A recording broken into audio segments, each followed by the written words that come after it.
Python के session में आपका स्वागत है। आज इस सेशन में हम लोग रिकर्सन की बात करने वाले हैं। रिकर्सन क्या होता है, कैसे काम करता है, उसको यूज़ करने से क्या बेनिफिट्स हैं और उसके कुछ एग्जांपल्स। तो स्टार्ट करते हैं। रिकर्सन क्या होता है पहले इसकी बात करेंगे। So recursion computer science is a method of solving a problem where the solution depends on the solutions of smaller instances of the same problem. किसी प्रॉब्लम को उसी के टर्म में डिफाइन करना, उसी के स्मॉलर इंस्टेंस के टर्म में डिफाइन करना रिकर्सन है। फॉर एग्जाम्पल टी एन एक बिग प्रॉब्लम है, उसको आप टी एन माइनस वन के टर्म में डिफाइन कर दें, टी एन माइनस टू के टर्म में डिफाइन कर दें, फिर टी एन माइनस वन को टी एन माइनस टू और टी एन माइनस थ्री के टर्म में डिफाइन कर दें, लाइक दिस।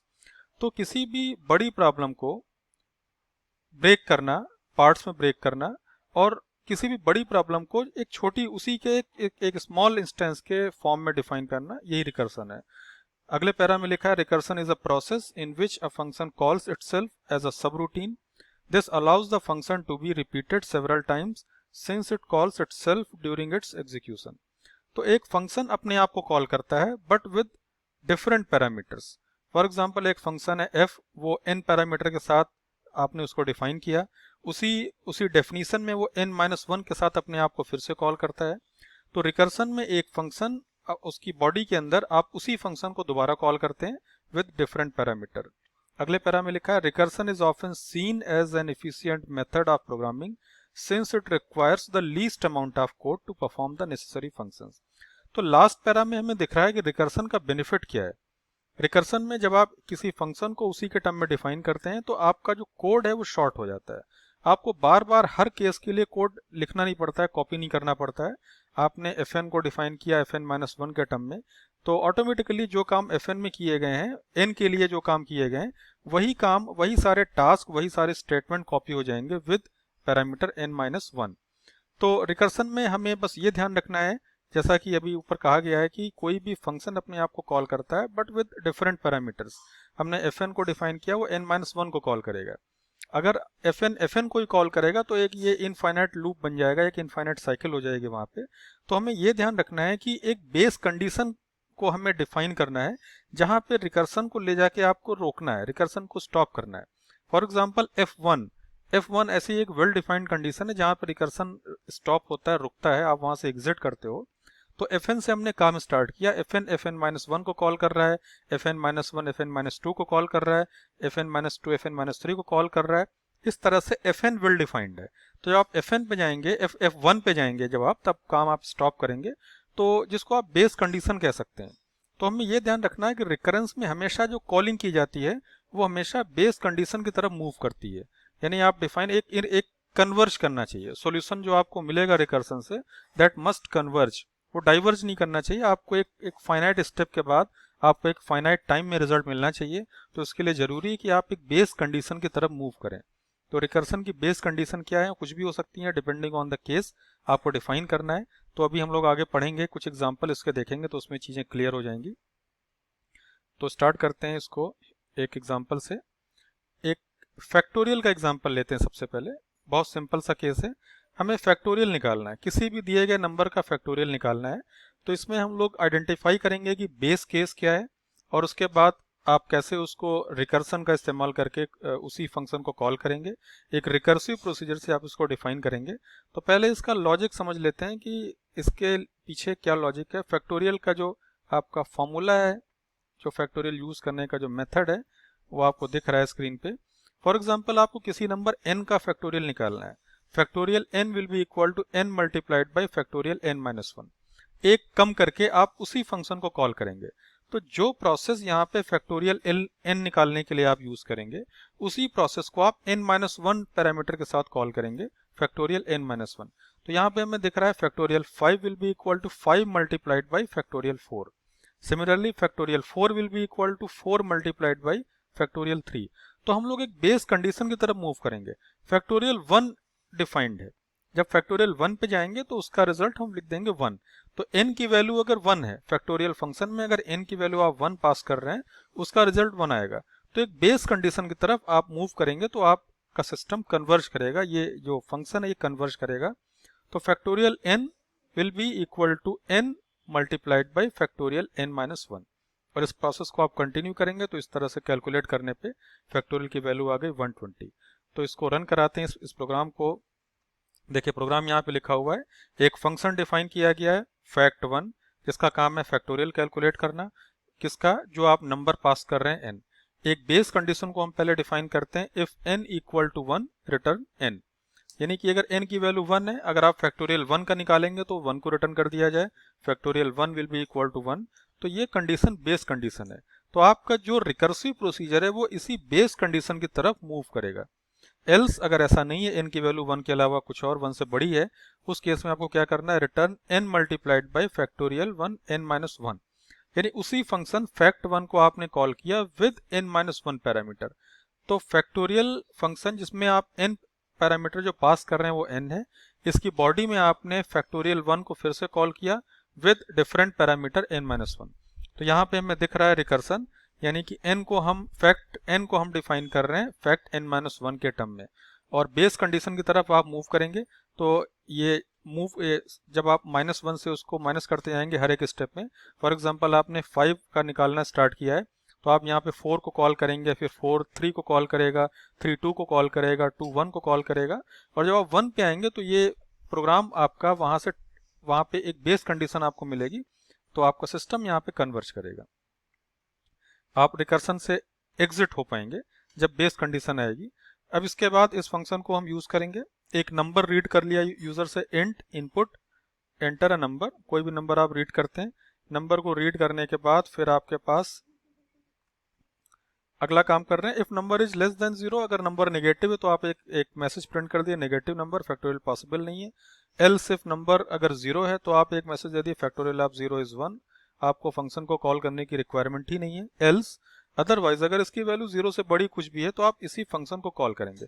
आप देखिए प्रिंट स्टेटमेंट के साथ फंक्शन को कॉल किया जा रहा है, if factorial of num is fact1 num, function fact1 जो आपने अभी ऊपर डिफाइन किया था उसको आप उस पैरामीटर नम के साथ कॉल कर रहे हैं जो अभी भी आपने यूजर से रीड किया है। तो इसको कॉल करके इसका रिजल्ट देखते हैं, सारी कंडीशन चेक कर लेंगे हम लोग। एंटर अ नंबर, अगर नंबर सपोज आपको नेगेटिव नंबर दे देते हैं -7, तो एक एरर मैसेज आएगी, negative number factorial does not exist. फिर से रन कराते हैं इसको, एंटर अ नंबर आप 0 दे दीजिए, फैक्टोरियल ऑफ 0 इज 1।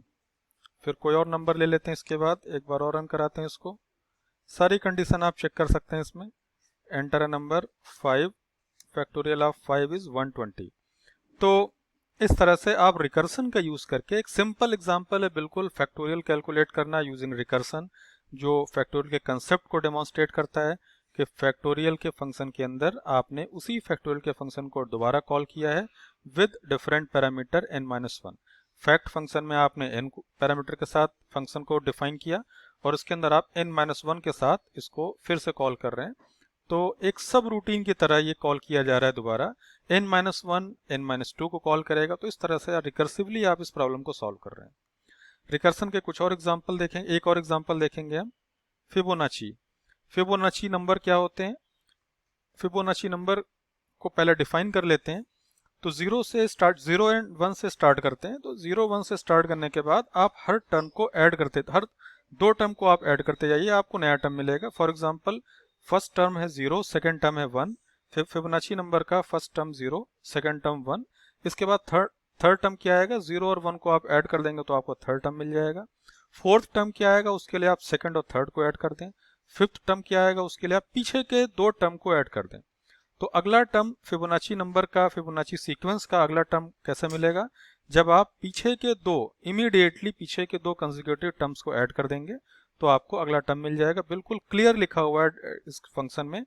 किसी नंबर n के लिए n नंबर ऑफ टर्म्स हैं, n नंबर ऑफ टर्म्स के लिए अगर आप उनका फिबोनाची नंबर क्या आएगा ये आप निकालना चाहें तो आप देख रहे हैं प्रीवियस 2 नंबर्स को आपने यहाँ पे ऐड कर दिया, n-1 टर्म को और n-2 टर्म को आप ऐड कर देंगे तो आपको वो करंट टर्म मिल जाएगा जो आप निकालना चाह रहे हैं। तो रिकर्सन का यूज करके यहाँ पे फिबोनाची सीक्वेंस कंपाइल किया गया, कैलकुलेट किया गया। तो डेफिनेशन, एक फंक्शन डिफाइन किया गया FIB, नंबर ऑफ टर्म आप पास करेंगे, कितने टर्म के लिए आप फिबोनाची नंबर निकालना चाह रहे हैं वो नंबर यहाँ पे पास किया जा रहा है। If n is less than equal to 1 return 1, else return fib function का नाम, फिर से आप उसको कॉल करें। यहाँ पे देखिए आप फिब n को आपने डिफाइन किया, फिबोनाची नंबर जिसमें नंबर ऑफ टर्म्स n है, तो ये दो फंक्शंस को कॉल करेगा रिकर्सिवली, n-1 एंड n-2। तो n-1 आपका ये एक सब रूटीन n-1 हो गया और एक सब रूटीन n-2 हो गया। इसको कॉल करेंगे इस फंक्शन को। टर्म्स एक वेरिएबल ले लिया आपने, इसमें आपने enter the number of terms user से एंटर करा लिए, कितने नंबर ऑफ टर्म तक वो फिबोनाची सीक्वेंस को प्रिंट करना चाहता है। If terms are less than equal to 0, print एक मैसेज दे दीजिए, एंटर अ पॉजिटिव इंटीजर, 0 से बड़ा कोई पॉजिटिव इंटीजर वो एंटर करे। एल्स फिबोनाची सीक्वेंस आप प्रिंट कर लीजिए। For i in range terms, terms तक आप लूप चलाएंगे और आप फिब आई उसी रूटीन को कॉल करेंगे जो हमने यहाँ पर डिफाइन किया है। फिब एन आपने डिफाइन किया, इसको आप आई के साथ कॉल करेंगे। फिब आई, हर एक टर्म आप कैलकुलेट करते जाएंगे 1 बाई 1, स्टार्टिंग फ्रॉम जो नंबर आपको यहाँ पे दिया गया है, स्टार्टिंग फ्रॉम 1। ये लूप स्टार्ट होगी, फॉर लूप है, फॉर लूप स्टार्ट होती 0 से, तो 0 से आप स्टार्ट करेंगे और जो भी नंबर ऑफ टर्म्स हैं उसके, फॉर एग्जांपल आपने 10 एंटर कराया है, तो ये 0 to 9 टोटल आपके 10 टर्म्स वहाँ प्रिंट किए जाएंगे स्टार्टिंग फ्रॉम 0 to 9। तो स्टार्ट रन करते हैं इसको विथ डिफरेंट पैरामीटर्स।